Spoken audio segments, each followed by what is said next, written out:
Just to get an idea of where I was at, I've laid all my parts out next to the frame with the engine in it. It's an odd mixture of stuff that I think I've finished, stuff that's nearly there, and stuff that I haven't started on. Things like the exhaust pipes I haven't attempted to paint. The calipers rebuilt, but I need to zinc plate the nuts and bolts. The wheels sprayed, but I'm not sure if I'm going to do anything with the disc. Headlight there, assembly, the speedometers and tacho needs looking at. Forks are done. Steering stem's ready to go back in. And last episode I got the engine back in the frame. I haven't painted the footrests or brake pedals or gear change, and I'm not sure if I'm going to do that until I've got it through the paperwork stage. I've also laid out a selection of OEM parts and pattern parts that I'm going to use. You'll see the indicators and the horn are pattern parts. I managed to get hold of some of the rubbers for the carburetors to airbox connectors. There's my nuts and bolts, which I've been zinc plating, where I've sawn the ends off, and various other bits ready for assembly.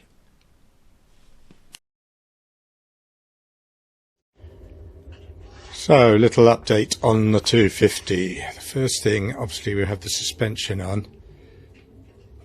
I've redone the steering head. When I looked very carefully, I noticed that I hadn't seated the bottom cup properly, so I had to take it all apart and just press that fully into place. I've managed to fit 21 bearings in. Somebody else has told me there's 20 bearings per steering head. I don't know. On top of that, I've got the carburetors fitted now. Just put the little plastic pipes on face down so no dust or dirt gets in. And the rear suspension fitted, rear wheel fitted, chain guards fitted. I'm not sure if I'm going to leave them like that, they look a bit too shiny.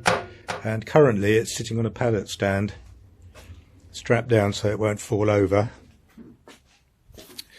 And just going over to my bench, I have an old knackered exhaust pipe, I forget what you call them, clamp, screw, which fits very well. Or I have a new one from Medina that looks lovely, but only gets down about halfway and then it starts tightening up, and I'm worried I'm going to pull the threads out of the aluminium head.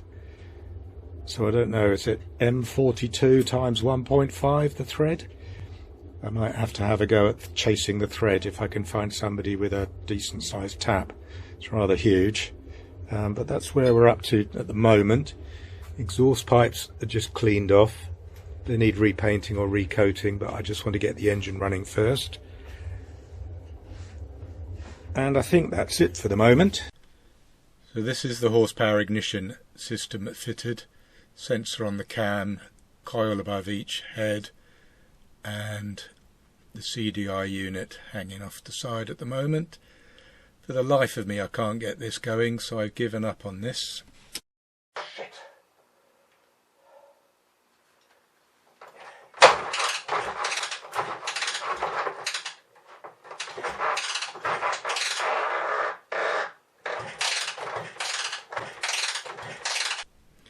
So instead, not ideal, but I've bought some of the scooter transducers.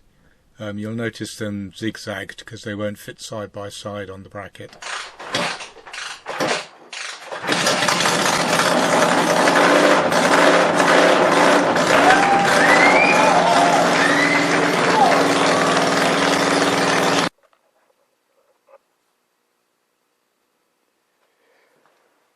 Right.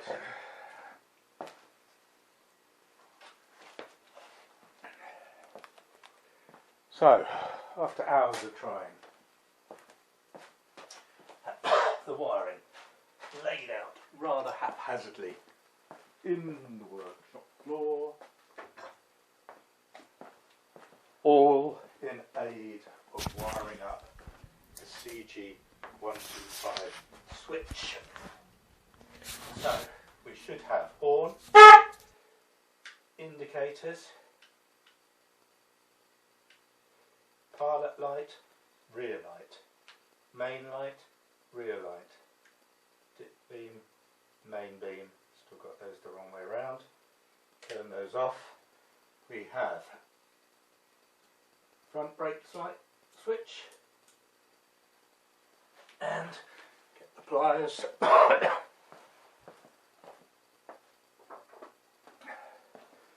Get the pliers and put on the rear brake switch. Stand off foot, so when you push it into place, and the air filter pushed on, if you sort of just turn it flush all the way along, it will allow the air filter to tip over slightly like that. So it's got a little foot back to it, Dip light. down, nice and tight, nice and square. And you pop your air filter on Instrument lights. like that, drop that, pop that on there, and then pop it that in one. together like that. And a Dip neat beam. solution. Here we go, here's the original air filter, and you see it's crunked up Brake light. there and there, and you can see the contact points. And The contact there, Red there, light. and there.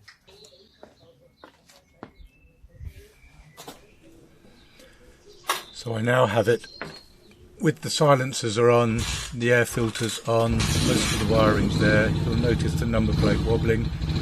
I haven't got the mud guards yet, so that's just held in place with a make-do bit of plywood. And this is me starting it, running it, and doing it, some very initial adjustments on the carburetor.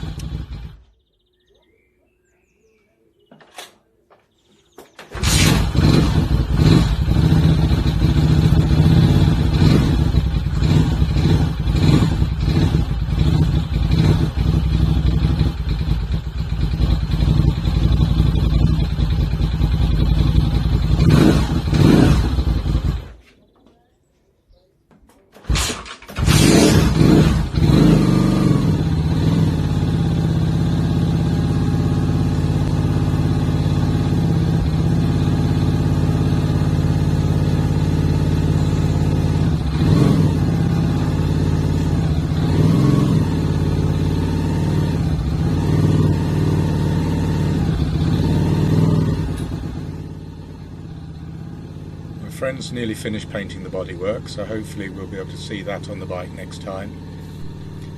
Then it's all the fiddly jobs, the ones that take loads of time and you have to do 2 or 3 times to get them right. Thanks for watching. See you next time.